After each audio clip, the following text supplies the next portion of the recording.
on the internet, and it was put up in 1994, and it is still going strong, and I'm actually now serving as the editor of it.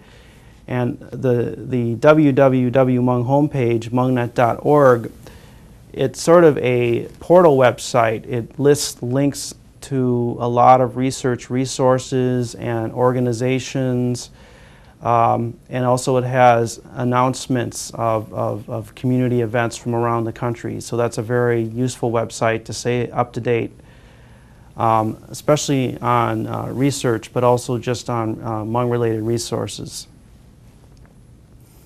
And then finally, the Hmong Archives website.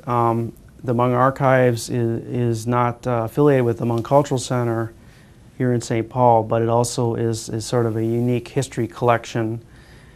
And it is located in St. Paul, and some of its holdings and just information about its collection are listed up on its website at hmongarchives.org. In closing, we would like to invite you to visit the Hmong Cultural Center in St. Paul. And on the final slide, you will see the address listed on University Avenue in St. Paul, and the phone number, and the website, and the email address.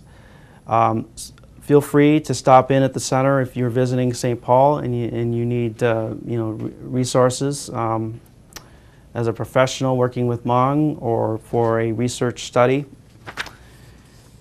The center is open 9 to 6 Monday through Friday, and by appointment on the weekend. Thank you.